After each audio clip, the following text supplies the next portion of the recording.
Hey, Fanboy Nation. This is your pal Daffy Duck, and you're watching. We're watching Fanboy. A fanboy, etc. Fanboy Nation. I assume Tom.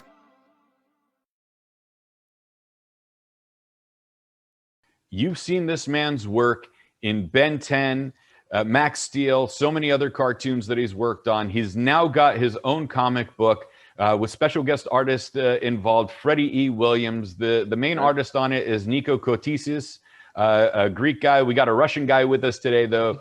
The comic is called Remember Andy Xenon, and it's coming through Zoop.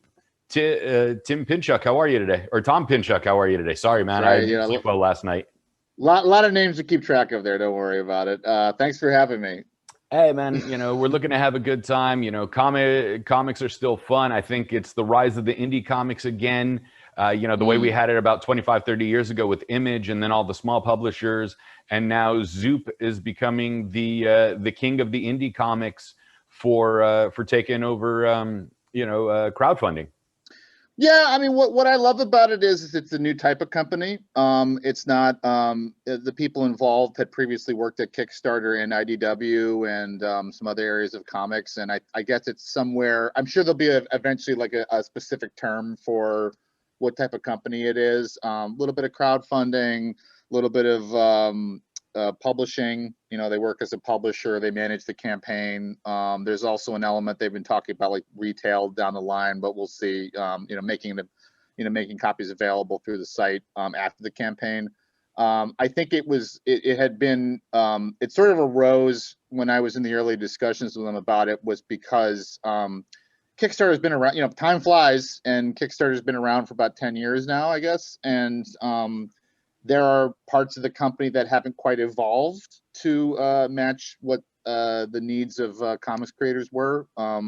If you talk to a lot of people who do run, who are indie comics creators and they run campaigns through Kickstarters, a lot of times they wind up having to, they hire a campaign manager, they hire someone to do fulfillment afterwards, because there's a lot of other jobs that people didn't quite foresee. Simply, you're making the book and you're trying to sell the book, but then there's also packaging and advertising and so on and so forth. So what was great about working with them is that they really allow me more time to just be creative and, make the comics. And I think that the more of the specialization of it really benefits everybody. I get more time to make the comics, make them as good as I can make them, and they get to manage the campaign as well as they can. Like, that's their talent. What's going on with all this stuff now is that Kickstarter, as you mentioned, you have to do the campaign yourself. You have to do everything yourself. So people didn't take into account the finances that were going into it. When this is a one-stop shop for you, they're handling the campaign as well as promotion, and you're also doing your own self-promotion with it. How much does that take away from added stress in your life and allow you to focus on creating either the book itself or continuous issues that might come about later on, since this is 48 pages and a one-shot at this point? Well, it's interesting. I mean, look, I learned from working in Hollywood like a long time ago is that I've always just got to be my own best advocate. I certainly haven't gone into the relationship expecting that I can just sit back and not talk about the book. So, hence I'm here. But it's like, I think that it's been really good because I did a lot of research about campaigns that had been on Kickstarter before, and things to emulate and pitfalls that people had run into. I don't want to really name names, but there was one campaign that was like an indie darling, and it was a smash hit, and it was kind of a crazy story to watch unfold because I contributed to it, and it vastly exceeded expectations and so on and so forth. And then it turned into a cautionary example because the creator hadn't anticipated international shipping. And I think there were like subsequent campaigns that had to be run to subsidize all of that, and it was just something that was unforeseen. And it's just like basic. I think back at econ classes I took about it being good, worthwhile to specialize. Like, I could potentially do, run the campaign myself and do everything, but is that best serving the project? Right? Is it better that I make a better, I use that extra time to make a better project, and they get to do their thing. I think the other aspect of Zoop that I do want to emphasize as well, because this is coming off of, my experiences with TV as well. I had a show in development at, I sold the show to Cartoon Network, and it was in development for 3 years. It was a casualty of the Warner Brothers merger, which is, that's stuff that happens. I went into the whole thing with eyes wide open the whole time that I've heard plenty of horror stories about development hell. I was fortunate to be working with a really great creative executive on it who was very supportive, but still, it's 9 months of negotiation on the contract. You submit an outline or something, and it takes all these boards have to check in on the thing, and it gets back to you about 3 months later. And it was something that I really came to miss, the immediacy of comics, because that's where I started, actually. Really, before I worked on Ben 10, I'd done comics for Archaea, which is now part of Boom, and various other I did some stuff for Viz Media, and there's always like kind of pluses and minuses about any like creative endeavor that you have. And I totally understood the whole time that when you're making a TV show that's going to potentially be on air all over the world, there's a whole, literally a world's worth of considerations you have to add. And at the same time, it's just, you have an idea, you have that initial spark of inspiration and excitement about an idea, and then it's 3 years later of you want to tell everybody about it, and you can't tell anyone contractually. And it's like if a tree falls in the woods. We were making some really great story for that, and we were planning out several seasons worth of story, and then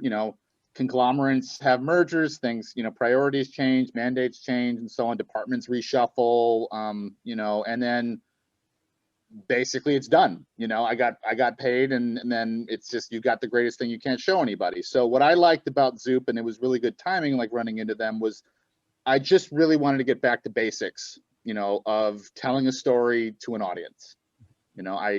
That was the thing that I loved so much about my comics experiences, is that I had been directly associated with the material I make. There's episodes of TV that I've done that have been seen all over the world. Most of the audience doesn't even understand how the writing process works for television. Like, they think this is just Ben on his adventures and he's speaking like a real person. Whereas I think with comics, you can have a more direct connection with your audience. People, they see your personality in the work. They kind of connect with you as an individual creator, and they look for you, on your next project and so on. So what I loved about Zoop, there's something that I've been hearing, a turn of phrase, I think, about platforms like Zoop, is that it's kind of the new direct market in literally like direct to the reader, that I like, because we're really just, we've got a book that we're excited about. We want to get it in people's hands. Because of Zoop, we can do that a lot quicker and more directly than we would have normally. It's going to be it'll be out like later this year, and people will have it in their hands after the campaign runs. And then what's also cool about it as well is that we've really opened up the door that if people are interested in the book, or they're interested about us, Nikos and me as creators, you can get the script, you can get Nikos's original art. There's an artist edition as well. It's available. He's offering portfolio reviews. I'm offering a class on writing. I've also taught like at UCLA Extension and the Scriptwriters Network. So it's something that I've had a lot of experience with. And I think that sort of relationship and that access is something that I think is really wonderful about Zoop. Because I think with networks, a lot of times it's almost like the reach is wider, but it's less personal. And so that's what's really exciting to me about it. Right. And in the time that you've explained how Zoop works, Warner Brothers has gone from AT&T to Discovery, back to AT&T, and now Singular Wireless is coming back and purchasing Warner Brothers in the meantime. And please, Warner Brothers, don't get mad at me. I love DC Comics. I love the animated stuff. I'm just teasing because there have been so many mergers between 2000 and 2021. Well, what's interesting about that is if you watch Warner Brothers films throughout the decades, it's kind of that old like typical thing where I talk about how it's like the further I get into the business, or like the more savvy about it I get, like the more I ruin my hobbies for myself. Because normally you watch a movie and there's the opening vanity cards and you skip past that, like you just want to go watch the movie. But now I watch it and I understand, oh, this is why this producer was listed first. And if you look at a lot of them, like they'll say there were different kind of owner companies of Warner Brothers through the 70s and 80s that it was like a little detail there that you're not really paying attention to because you want to watch the film. I think the craziest one for me that I stopped to think about as well was, remember when AOL bought Warner Brothers? Yeah. Right. And it was an AOL Time Warner company for a while. And then,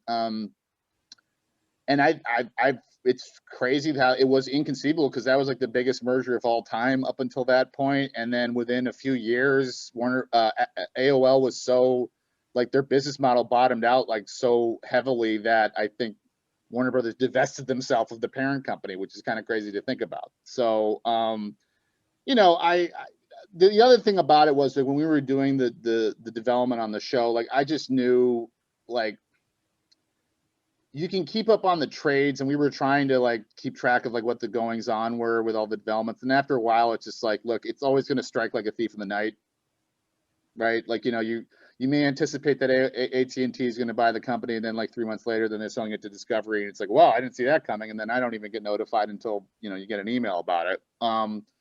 So, I think that opens up some more opportunity, I think, for smaller outfits like Zoop. To, like you're saying, it allows more of a rise for independent creators, because I think that for readers or fans, it can get kind of vexing, right? You're not really sure, well, what does this entail? Like, I'm a huge fan of DC, and what does this entail for my favorite characters? Likewise, I mean, there was that whole kind of back and forth about whether they were going to be offering movies on HBO Max, right? I think that was something that there was a bit of confusion about the launch with that too. And so what's kind of neat about an outfit like Zoop is just a little more clarity about, okay, well, we'll let you know the status of the project. I mean, something we've also been very keen to communicate is that the book's done. It's available for pre-order. It's something that we wanted to just say that, it's not like, I think sometimes with Kickstarter campaigns that I also noticed as well when I was looking at them, is just that sometimes it's asking a lot of goodwill on the audience's part that, hey, we're going to ask you to buy into something that's not going to be delivered for maybe a year or more, because we're still working on it. So that's why I was very keen to make this a one shot. Another reason too was that, around the time that I knew that the series was going to be ending or prematurely ending, I really thought a lot about, what got me attracted me to these types of stories in the first place, and what excited me the most about them. And I was really thinking of things like the death of Captain Marvel, whatever happened to the Man of Tomorrow, Astro City. And the commonality I noticed in a lot of them was these were more or less one shots. Right, or at least close to, in a collection. I think Astro City would have multi-issue arcs, but really some of my favorite were the ones that were just one and done. And there was a poetic focus to them that I really wanted to capture. We're not trying to, we're not planning for, we're not counting our chickens before they're hatched with thinking okay, what's this going to be like at issue 100? I got a story, beginning, middle, and end. I'm telling it in this format. Everything is on the line. We're not pulling any punches. It's, the character is going to go on a real arc, and you'll feel very satisfied about it, as opposed to that sometimes there's a little bit of that switcheroo where you think you've bought a self-contained story, and then you realize it's an extended prologue.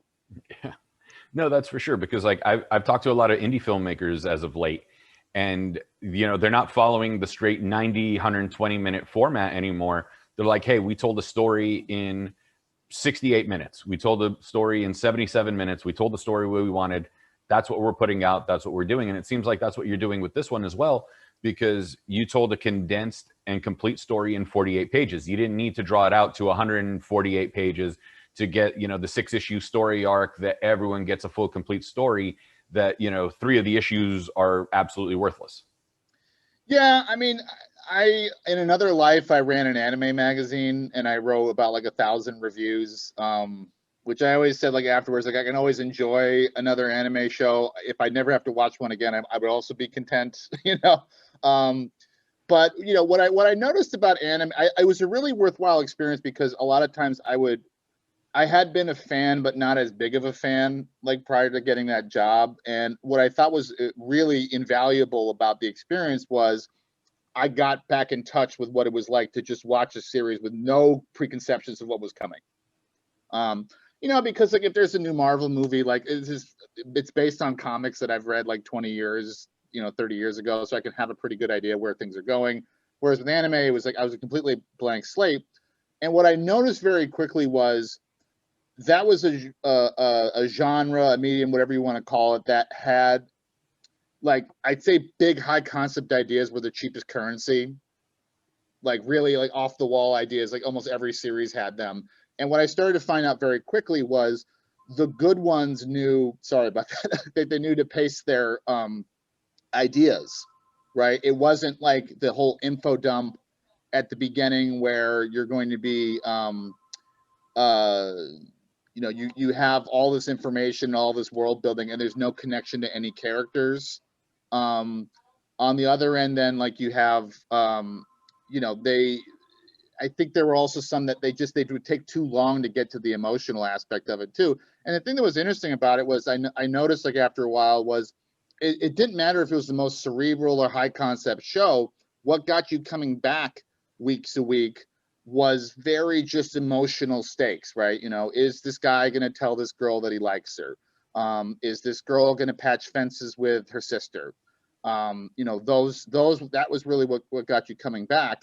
And also, I think what the focus on the character was really important as well, because I think it's very, when you're a fan of a series, it's very easy that if you want to do something similar to that, you look at, say, like episode 300 or issue 300, and you see this huge sprawling cast and there's all these characters, and you think like, oh, I want to do something like that, and I want to have all those characters up at front. And it really, you kind of forget that it started with focus. Like, it starts on the lead and taking time to establish the lead and the supporting characters. So that was something where, as I was kind of putting together Remember Andy Xenon, I thought it was very important to keep the focus on Andy and about his plight. I thought that was perfectly adequate, you know, more than adequate to fill a one shot. And then also there are the people in his life. I really wanted to give the impression that there had been a universe around him with all these characters, but I was very careful about the how we presented them. Like, I didn't want it to ever feel like when you meet a character that you've missed doing some homework, or you're going to really, you know, it's setting it up for something being important later. We have a backup feature in it. I've been calling it really more of a companion piece. That's an article about Andy's lost adventures that I think is, I've used it as an opportunity to get deeper into those characters' stories. But the way I keep phrasing it is that it would be very easy for us to do more and more stories with these characters and in this world. But if it's just this, then I've told a satisfying story that I think people are going to feel fulfilled when they've gotten to the end of it. And also, I think it'll be something that you can really kind of marinate on for over several rereads, because once you get to the end, especially with that companion piece, it reveals kind of some mysteries and clues that reframe what you just read. So when you read it a second time, it's actually going to be a different experience. Maybe when you read it a third time, you're going to find even more details in there. Right. No, the book came out great. The art is gorgeous. The way the story flows is fantastic. One thing I also noticed was that it almost felt like a child actor growing up. You know, they were like the cute kid on a sitcom or in the movies, and then all of a sudden, hey, you're 17 and it's all over for you. You know, you don't look the same anymore. You're not that cute kid, so good luck to you. And, you know, where Andy loses his powers in this, it's almost like, all right, now what? You know, it's not like he can just sit there and go, hey, I used to be able to fly around the world, for example, because I don't want to give too much away from the story. Right. And now all of a sudden, I got to take the bus. Right. Yeah, I mean, it's interesting because I have a friend who was a child actor, and he responded to that immediately. I've had some who were, I've also known a few other child actors and kind of listened to their experiences, and it's a hell of a arc to your life, you know, to feel like you peaked early in that respect. Also, I was influenced, like when you get the companion piece, you find out that a lot of the other adventurers that Andy meets over his career all have kind of similar stories about that. I was inspired by a lot of you know, musical acts. Like I remember reading an interesting like piece about the Jets You know, you remember like that band from the 80s, and it was just an interesting thing where it was like it was really fascinating because it was like they were this huge hit band that had something like 7 to 8 singles, but because they were all kids, they didn't know to ask the right questions at the time.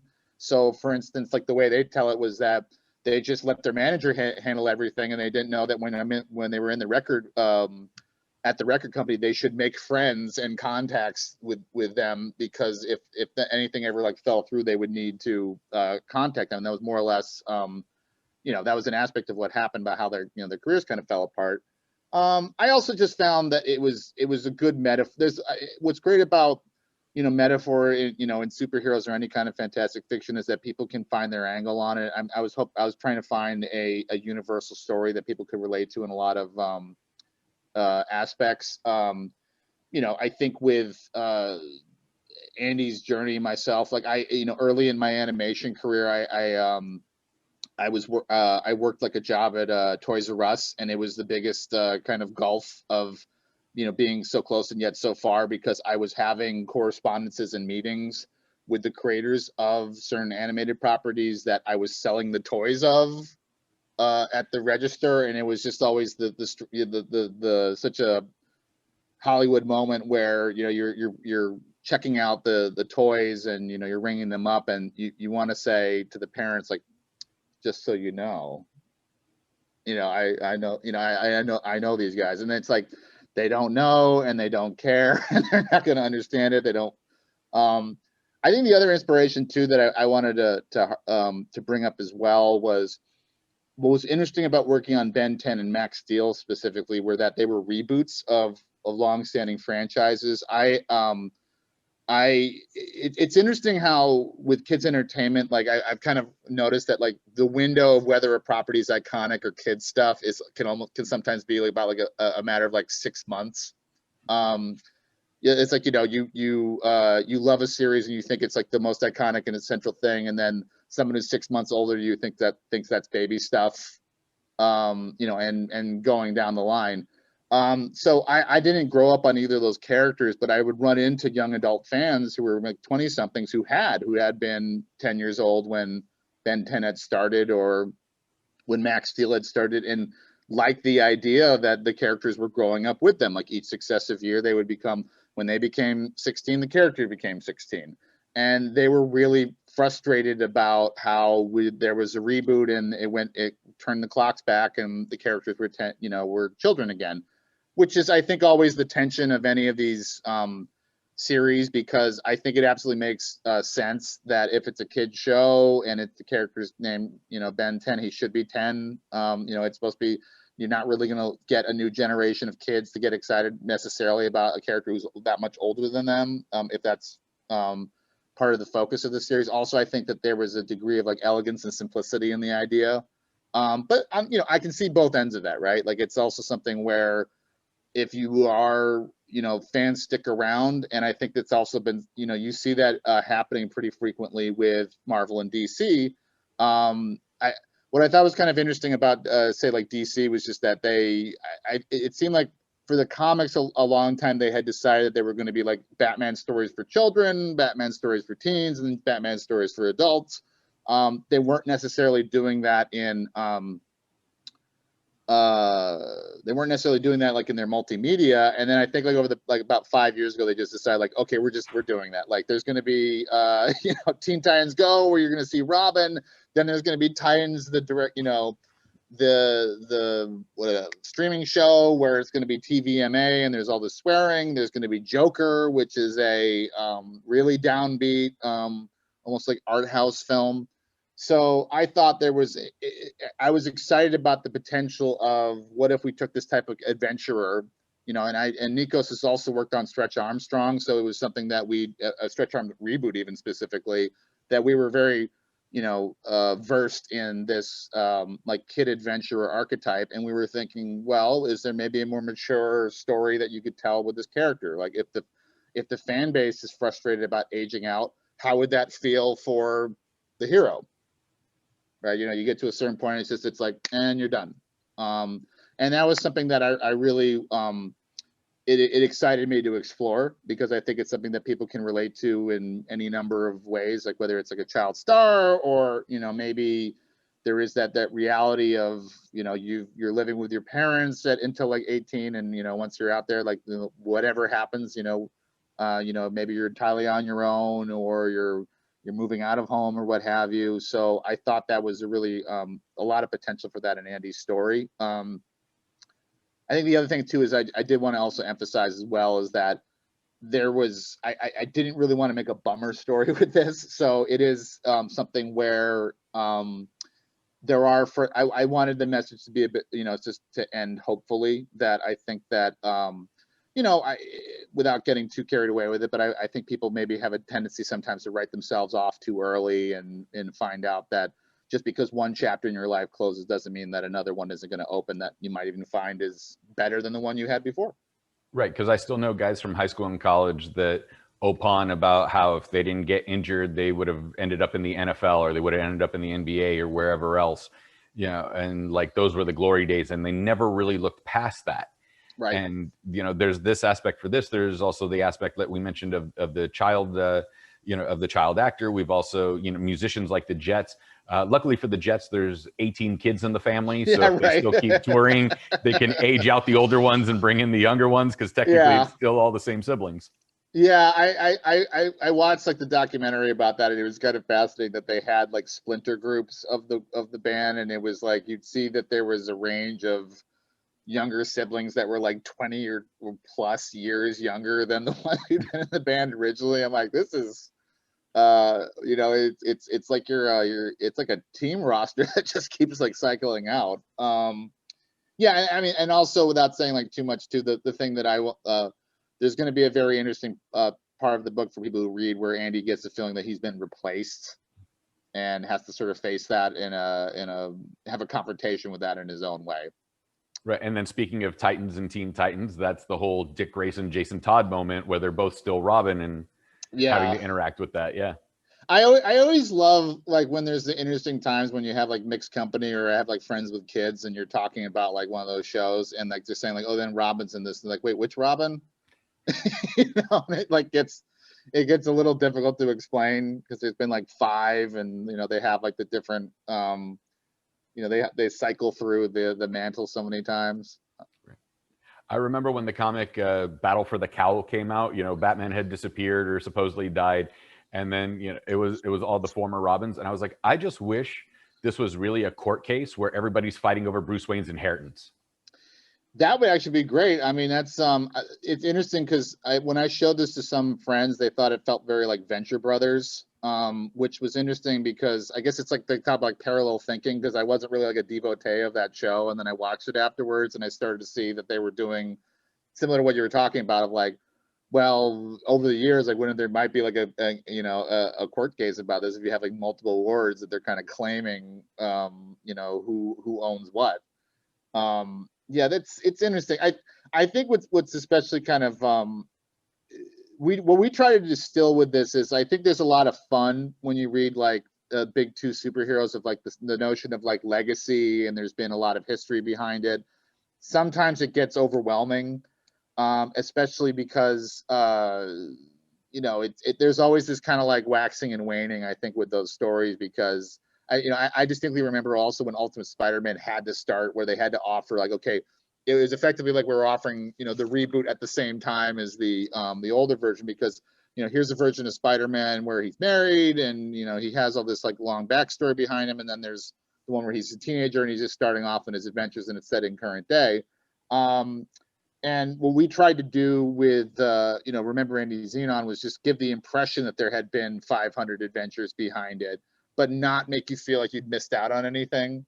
Because I think there was a lot of like of the stories I'm talking about, like Death of Captain Marvel, and whatever happened to Man of Tomorrow. Like, there is part of the fun is like feeling like you're getting this sort of like almost like a eulogy for a hero's careers that had been very storied, and that was something that we wanted to give the impression of that, without necessarily, like, what I always like said was I didn't want anybody to feel like they had to do homework, or that they were just getting a preview. Like, it's accessible. There's everything that you need in there. it'll be a satisfying experience by the end.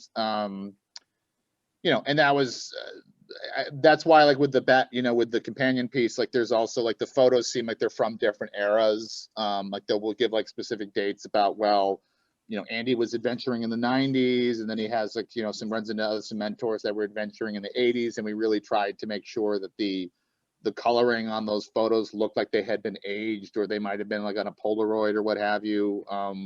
There's even like in the story itself, the flashback scenes to Andy's career, we wanted to give a Polaroid sort of feel. So like the panels have rounded edges and the color palette changes a bit. So it was definitely, it was something very precise that we were going for here, where we wanted to kind of capture that without like too many of the hangups, right? Like it feels like there's a lot of story behind it, but you don't have to delve into that. Well, what you guys were able to pull off in 48 pages is what some comics can't pull off in 12. So I'm really thrilled for you guys with that.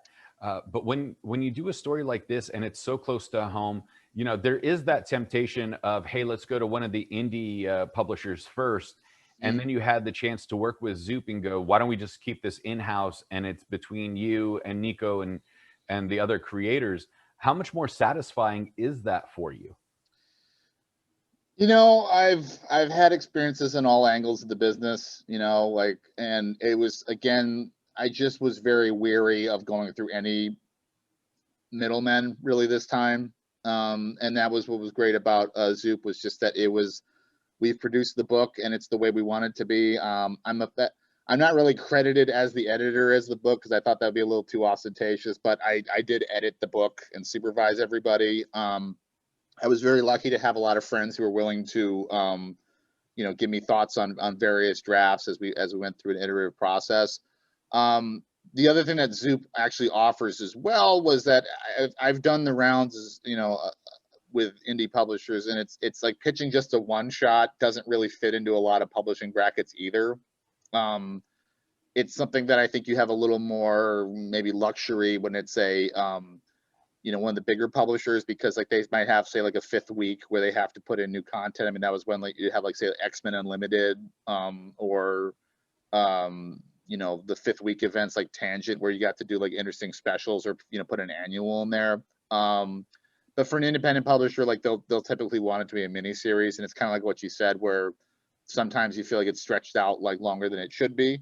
So that was what was great about Zoop, was that we wanted to put it out like we had a very specific format we wanted for the story that I don't think would have been, it would have been a harder sell, I think, if we'd gone through publishers. We could have tried. I just was, again, after like 3 years of development, I wasn't really keen to do that again, especially because you know, I've worked with teams that I had a really good artist, I had a really good colorist, I had a really good letterist. They know what they're doing. We didn't really have to be guided in that way that I think sometimes other creators have that. Because again, there's always, I guess it's with any project, there's the question of like, how many hats do you want to wear? Because I suppose, you know, we had the earlier question about when you're running a campaign, do you want to be running the campaign or do you want to be making the book? There are sometimes I've talked to other creators where like they just like to write the script and hand it off, and they'll, you know, it comes back a little while later, and sometimes they're surprised about what they got, and sometimes it's not exactly what they imagined. And I had very clear ideas about what I wanted for this, so I was very hands-on, and I thought that having a very precise approach was necessary. Again, I think that another one of the benefits that I had noticed from like really picking apart the books that I had enjoyed were, you know, understanding when you had like, say, premium edition books, like say, let's say The Killing Joke, you know, being the book that came out, or The Death of Captain Marvel as well, like that was Marvel graphic novel. That was not, they're not published as monthly books, right? Like you're not, there are some times where I might revisit comics that I had enjoyed, and after, you know, with a little more understanding of how the process works, it's like you go through and realize like this is maybe, it's not bad, but it's maybe 80% good, 70% good, and it's partly is because like they're really rushing to have to make that deadline, and there's no time for revisions. Whereas like on the premium, you know, like these deluxe edition books that have more leisurely schedules, there is that time to refine the product and, you know, give it a longer shelf life. So that was something that we definitely benefited from. You know, this arrangement was we had a lot of time to fine tune every aspect of it, do drafts, you know, there's certain stylistic changes that or corrections that needed to be in there. We were able to implement, and like with the hope is that this is not going to be a book that comes out monthly and then you maybe forget about, or, you know, you're moving on to the next thing. We're really hoping it's going to be something that people will see a lot of the care and effort and thought that went into it, and it's going to be, they'll be able to just keep enjoying it on their shelf for forever. Right. Well, before we get into the bonuses of the campaign and the various brackets, you know, you mentioned your colorists and your letterers. Ava Dela Cruz, Beth Soledo were the colorists on this. The letterer was a larger world. So, you know, we got to give them their props on everything. You had variant covers. You know, Brent Schoonover is a part of this, as well as Freddie E. Williams II or Freddie E. Williams II. He likes to be called 2 for some reason. I love Freddie, though. He's one of the nicest guys ever. Like, yeah, even when he's sad, he's smiling. That's the great part about Freddie. Yeah, that's a good way to phrase it. Yeah, they were both Brent and Freddie were excellent to work with. I was really impressed with, you know, because it's a tough thing too, where if you're working with guest artists, that you're trying to have them be consistent with the vision of the characters before the characters have really even been established yet. So it was, you know, I kind of put them in an enviable position of having to have them kind of stay on model for characters that we're still figuring out the models for.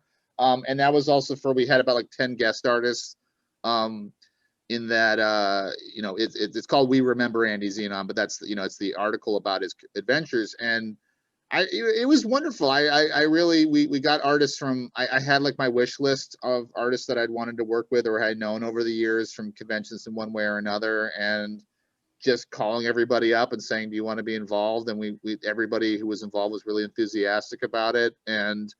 But it was definitely like that. That's when I started to understand, like, you know, the editor's task, because you're trying to get 12, 14, 15 people on the same page that have very, like, you know, distinct artistic styles, but trying to make it consistent, because I think it was very important for all that Andy looks, you know, while you're getting different interpretations of Andy, it's still Andy, right? But everybody involved, like I had the most amazing experience. Ava did the majority of the book, like the vast majority of it. She was great. She understood the coloring vision that we had for the book. I think what was also really,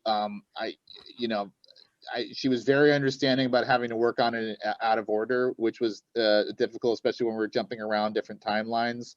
And I think that having her involved was absolutely crucial, because we're in the sort of like tight focus that we have, and we wanted to make it absolutely clear of like, okay, this is the present, now this is the past. And the coloring was significant to that, and getting that right and being consistent about that was absolutely crucial. And she was very understanding about, you know, if we had notes, about trying to fine tune that to make that consistent.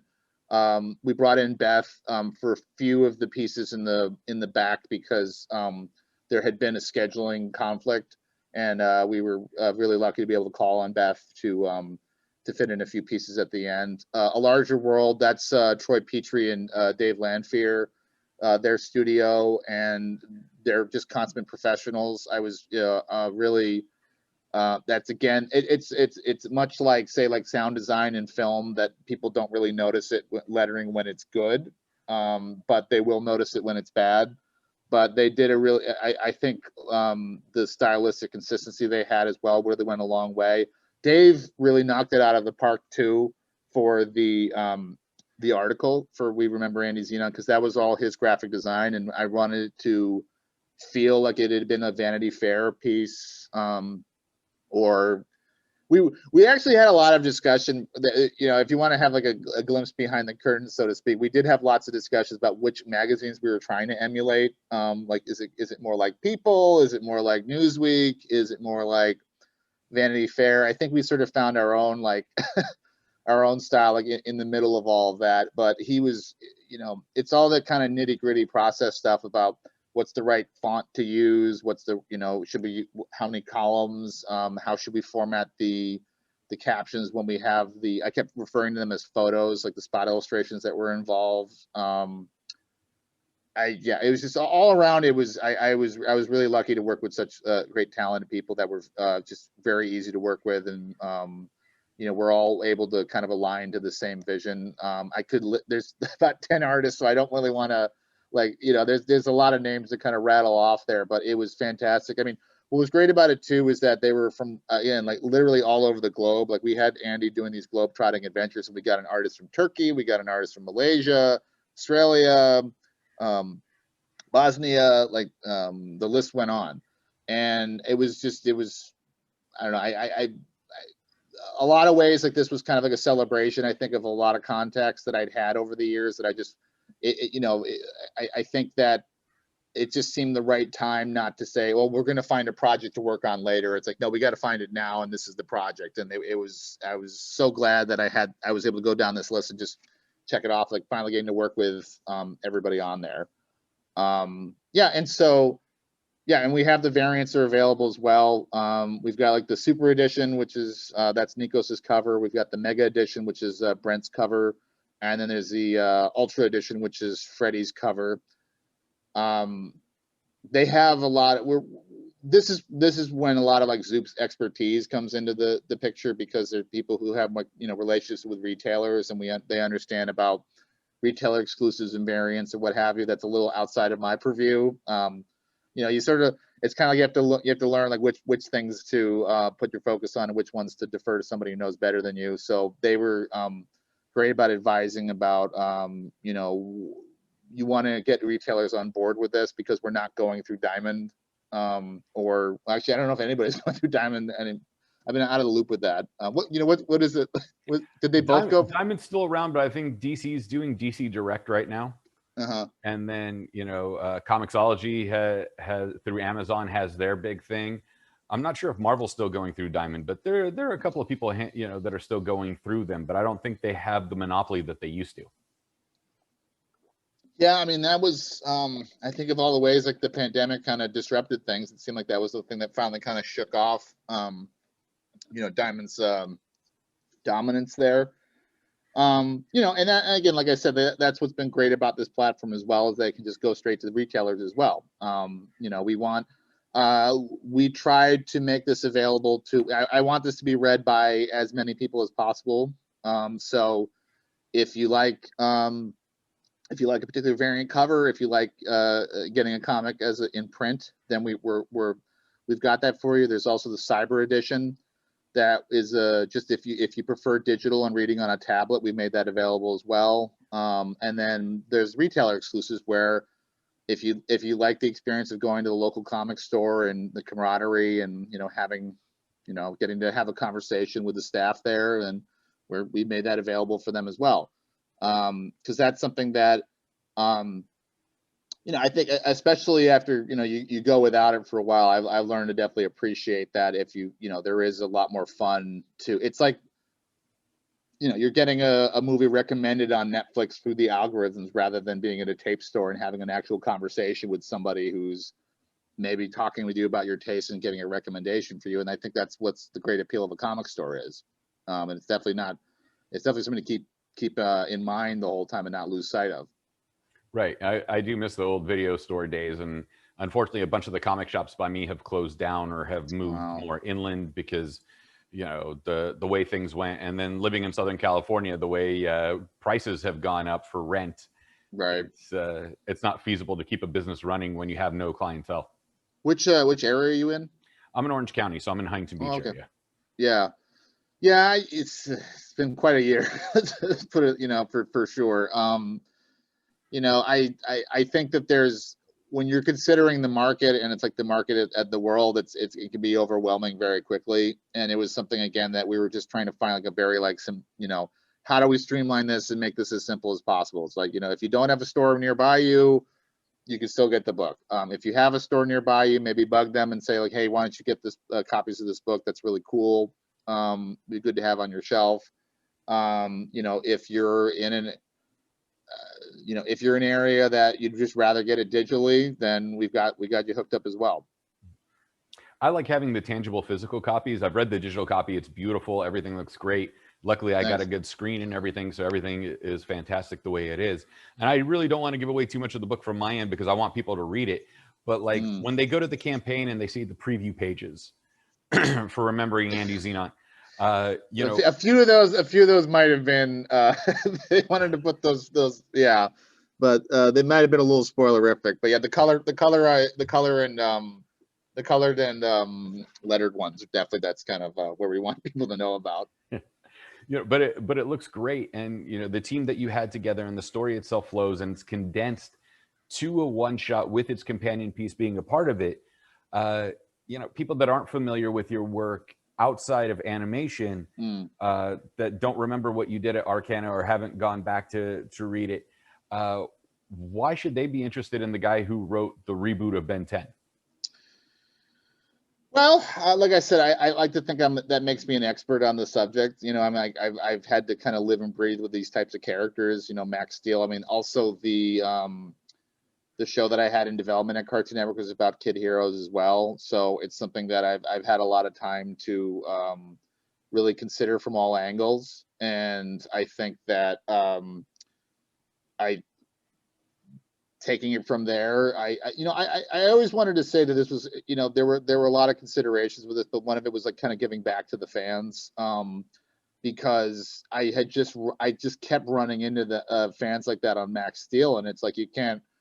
It was interesting too, because I would even know people who had been really excited, or not, sorry, they had been like working professionals in the business at this point, and they would say, oh, you know, these fans act so possessive or entitled. And then I would mention I worked on Ben 10, and I'd say, they'd be like, all right, your episode, I'm sure your episodes are great, but let me tell you about this reboot. And then it's like they would talk about how they sort of felt, you know, frustrated by it. And I thought back to, I think there's always like a couple responses you can have as a creator, and sometimes it's just to sort of take, like, you know, the knee-jerk reaction of that and take some offense to it. But then I thought about it a bit, and it's like I had been a fan of Ninja Turtles, and there had been so many iterations, and sometimes there's a reboot that starts things over, and you feel kind of frustrated about that. Like, you know, you feel like you have connections with them, and you've been sort of aged out and cast aside. I mean, I could kind of keep going down the list of those. So I tried to kind of come from it from an empathetic perspective of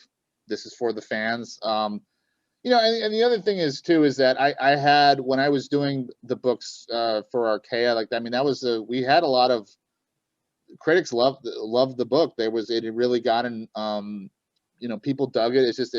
I think when you're working like a multimedia career and writing for different media, it's hard to kind of put your focus everywhere at once. And it was something that the currents, I'd started getting more work in animation and had to put my focus in there, and I was still going to conventions, and there was really a you know, a kind of a heartbreaking moment for me that I ran into a fan who had come to one of my signings, and had liked my work, and said, I noticed you hadn't done any comics lately. And I said, well, you know, I've been busy with it, you know, with animation, and you know, and I was trying to explain about how like development works, and sometimes you do a lot of work that doesn't get on screen, and you could sort of see the fan was not really understanding that and just was kind of disappointed. It was like, oh, well, I hope you do some more work soon. And that was something that stuck with me.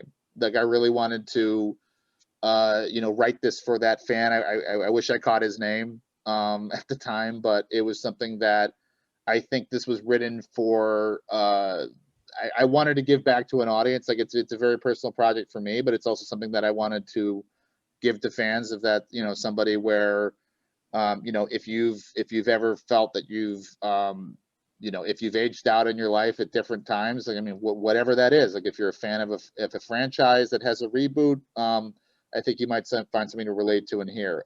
If it's something where, you know, maybe you, like you said, you're an athlete and you had an injury that sort of ended things a little sooner for you. I hope this is something that it's interesting, because it's been kind of like a Rorschach blot test when I've talked to people, where people really kind of find different things to relate. You know, they have different experiences in their life that they find to relate to about the book. Like, I talked, you know, I was working with a producer, and he was like, had been a competitive skier and had to just move on to other things, and he could sort of relate to that, of that, you know, you have, you know, it's the growing, coming of age and growing up, I think, is something that everybody goes through, and that was something that it had very like crystallized for me of that Andy's plight fitting into that.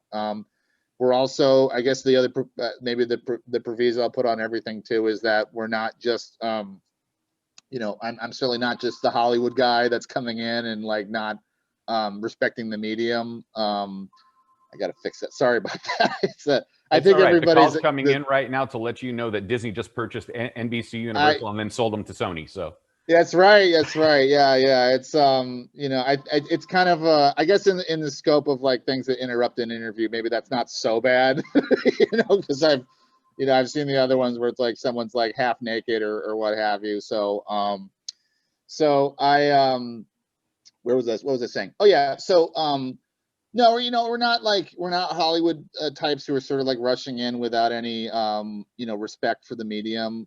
It's something that I've studied pretty much all my life. Like, you know, I refer to Understanding Comics, you know, by Scott McCloud as a real textbook of mine. And I hope that you found like it's not something where I just handed a screenplay to an artist and said, hey, you go figure this out. I was very hands-on with making the most of what comics can do and trying to get the you know, make this a story that's uniquely fitted for comics. Like it's not, you know, it's not just a script, you know, screenplay that we like bashed into this format. We really tried to take advantage of what comics can uniquely do, which is whether that's in like the page-to-page storytelling itself or with the article at the end. It was something that I really wanted to make every aspect of it be thoughtfully considered, and we tried to make the most of what we were working with, and what would work best in that medium. Tom, it's been a fantastic conversation. I thank you so much for your time. Stick around for a couple of minutes. I want to run some stuff by you off the record afterwards. Sure. Where can we find the Zoop campaign? You know, and then where can we find you on social media and the book on social media if we want to connect? Oh, yeah. So I don't really know how the domain works, but it's zoop.gg. So ZOOP.gg. And you'll be it's easy to find the book on there. I'm on Twitter, so it's just at Tom Pinchuk. So TOMPINCHUK. I don't post a ton on there. We're doing like to promote the book. I do have a newsletter that's called the Chuck Chronicles, which I just started recently that I'll have links to on there, which is a little more, I found like that's been kind of better for fan engagement. Like I've been running you know, letters from fans on there, and I find that's a little more, you know, if you ping me on there, like, you know, there I'll have like an email that people can kind of reach me on there. But I found like that's a little more, especially when I was like revisiting a lot of like old, you know, comics that I enjoyed. I think a more kind of thoughtful, like getting a letter from somebody, like thoughtfully, you know, posting it on there like in a fan letter column was a little more appealing to me than just like kind of the soundbite, like, you know, on social. But that's where I'm available. So Tom Pinchuk, thank you for your time, man. It's been a pleasure. Thank you. Go through Zoop and find Remember Andy Xenon. This is kind of a homecoming for you, so we're excited for your return to comics. Well, it's good to be back.